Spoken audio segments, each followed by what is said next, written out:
কি কারণে তারা ভাঙচুরের মামলা দিছে, কেস করছে, তারা মিথ্যা মামলা দিছে আমারে। আমি হয়রানি পুলিশ হয়েছে, রাত 3টা বাজে বাসা থেকে ধরে নেওয়া হয়েছে। আর কথা বলতে আমরা শ্রমিকরা তো ঘুমাইতে পারতেছি না রাত্রে, বাসা নিয়ে সবার বাসায় যাওয়া হইতেছে। আমরা কাজ করে টাকা নিতে আইছি, আমাদের উপরে কেন হয়রানি করবে আর কেন আমাদের এই মারধর করবে?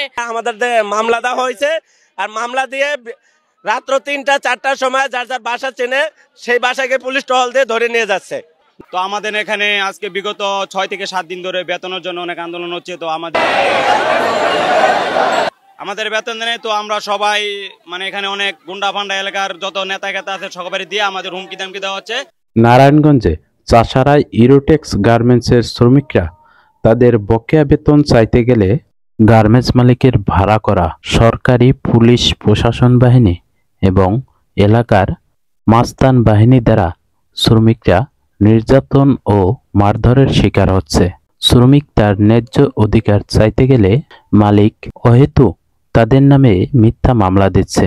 শ্রমিকরা ঠিকমতো রাতে ঘুমাতে পারছে না। রাত 3টা থেকে 4টার দিকে পুলিশ তাদের বাসায় গিয়ে ধরে নিয়ে আসে। ইরোটেক্স গার্মেন্টসের শ্রমিকেরা মিথ্যা মামলা প্রত্যাহার এবং তাদের হয়রানি বন্ধ এবং বকেয়া বেতনের দাবিতে নারায়ণগঞ্জ ফতুল্লার মহাসড়ক অবরোধ করে বিক্ষোভ করছেন। বিস্তারিত শ্রমিকের মুখ থেকে শোনা যাক। আমরা কাজ করে টাকা নিতে আইছি, আমাদের উপরে কেন হয়রানি করবে আর কেন আমাদের এই মারধর করবে, আমাদের এত হয়রানি করবে? হয়রানি কি আমাদের ভাইগণ নেতাছে দইরা আমাদের 7-8 জনের নামে মামলা করতেছে, আমাদের হুমকি দিতেছে, পুলিশ এনে গেটে খাড়া করে দিতেছে। আমরা কি অপরাধ করছি? আমরা তো পেটে দিয়ে চাকরি করতে আইছি, আমাদের এমন হুমকি দিতেছে। তা আমাদের ভাইদের বাইর করা মানে তো আমাদের বাইর করা, হ্যাঁ করে দিতে বাইর করে দেয়, আমরা কি করব? আমরা যে 10 জনের বাইর করে দেয়, তো আমি কথা বললে আমাকে বাইর করে দিবে আগামীকালকে, তাহলে এমনি তো হবে না। আমরা চাচ্ছি আমাদের কোনো বাইর করা হবে না। আমরা শান্তশিষ্টভাবে চাকরি করতে চাই, আমরা গরিব মানুষ, আমরা সবাই চাকরি করে খাইতে আইছি। আমরা চাই না যে আমরা আন্দোলন করি, আমাদের কেউ বাইর করা হবে না, আমরা শান্তশিষ্টভাবে চাকরি করব। কারণ আমরা চাই আমাদের যা শ্রমিক বাইর হয়ে গেছে তারা আবার নিয়ত ফিরে আসবে। 11 তারিখ থেকে আমরা সকালবেলা অফিসে ঢুকছি। অফিসে ঢোকার পরে আমাদের প্রায় 29 জনকে নোটিশ দিয়ে আইডি কার্ড দেখিয়ে বের করে দেওয়া হয়েছে। তারপরে আমরা কথা বলতে চাইছি, আমাদের বলছে যে কোনো কিছু বলা হবে না, তোমরা চলে যাও বাসায়, যার যার বাসায়। তারপর আমরা অনেক কিছু বলার পরও আমরা তাদের কাছে কোনো সলিউশন পাই নাই। পরে এলাকার গুন্ডা পান্ডা দিয়ে আমাদের লাঠি দিয়ে দাবড়িয়ে এলাকা ছাড়া করছে, বলছে যে এখানে আসলে অনেক সমস্যা হবে, তোমরা যার যার জায়গায় থাকো। আমরা বলছি আমাদের অপরাধ কি?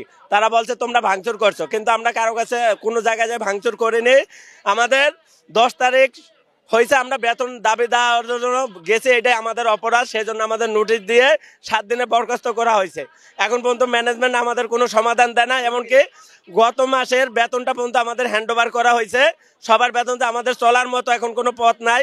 আমরা বেতন চাইতে গেছি, আজকে মালিক বলতে সলিউশন করবে, কিন্তু ফ্যাক্টরি বন্ধ করে দেয় সেনাবাহিনী, বিজিবি, পুলিশের লোক টহল দেওয়া হচ্ছে। আর আমাদের বলছে যে তোমরা চলে যাও, আর কোনো সমাধান না। আমাদের মামলা দেওয়া হয়েছে, আর মামলা দিয়ে রাত্র 3টা 4টার সময় যার যার বাসা চেনে সেই বাসাকে পুলিশ টহল দিয়ে ধরে নিয়ে যাচ্ছে।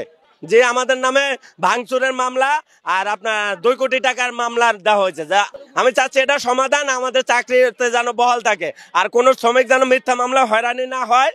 আর এরকম বিগত দিনগুলোতে যেন যারা স্বাভাবিকভাবে কাজ বাজ করে জীবনযাপন করতে পারে। ডিসিশন না দেওয়ার কারণে আমরা কালকে কাজ বন্ধ রাখছিলাম, ডিসিশন দিবে না, পরে আবার বলে দিচ্ছে আজকে জানাবে। আজকে আমরা রাস্তায় আছি, আমাদের শ্রমিকদের একটা ফাইনাল ডিসিশন দিবে। আমরা সুস্থভাবে কাজ করতে চাই, আমরা এরকম হয়রানি হইতে চাই না। আমরা প্রতিদিন যেভাবে কাজ করি এইভাবেই কাজ করতে চাই। তারপরে আমরা 4 দিনে সাসপেন্ডে দিছে। সাসপেন্ডে আসার পরে আমাদের ফ্লোরের PM ফরিদ উনি গিয়ে নেতা যে বিলালের কাছে বিচার দিছে। তো আমার বাসায় এসে আমার হুমকি দামকি দেখায় আমার চাকরি থেকে বরখাস্ত করা হয়েছে। সেখানে তো আমি কর্মজীবী ভালো ছিলাম, আমাকে কেন বরখাস্ত করা হলো সেটা দাবিতে আমি আসছি। আজকে আমার চাকরি পুরো এটা মালিক পক্ষ থেকে বলছে ওনাদেরকে কিনে নেওয়া হয়েছে। কেন মালিক পক্ষ বাহিরে গুন্ডা পান্ডাকে কিনে নিতে হবে? আমরা কি এমন করেছি? এমন আমাদের কোনো এমন একটা রিপোর্ট নাই যে আমরা ভাঙচুর করছি, তেমন কিছু করিনি। আমাদেরকে কেন বের করে দিছে? আমাদের নয়ামাটি করার নেতা আছে বিল্লাল, তারপরে হচ্ছে সালাউদ্দিন, ওরা 2 জনে মানে আমাদের অনেক শ্রমিক ভাইদেরকে ভয় দেখিয়ে চাকরিতে বরখাস্ত করা হয়েছে। আমরা চাই আমাদের পুরনো শ্রমিক ভাইদেরকে সবাইকে সকলকে নিয়ে কালকে অবস্থান করতে চাই আমরা। কালকে আমরা সবাই একত্রে কাজ করতে চাই। আমরা সুস্থভাবে সবাই থাকতে চাই, আর নিরাপত্তা চাই। আমাদেরকে এরকম নিরাপত্তা দেয় না। আমাদের মালিকের কাছে আইন বিক্রি হয়ে গেছে, সেনাবাহিনীগণ, সেনাপ্রধানগণ সব আইন বিক্রি হয়ে গেছে। আমরা অসহায় মানুষরা কোথায় যাব? আমাদের কি প্রয়োজন নাই? বাংলাদেশের 12 কোটি শ্রমিকের প্রয়োজন আছে। আমরা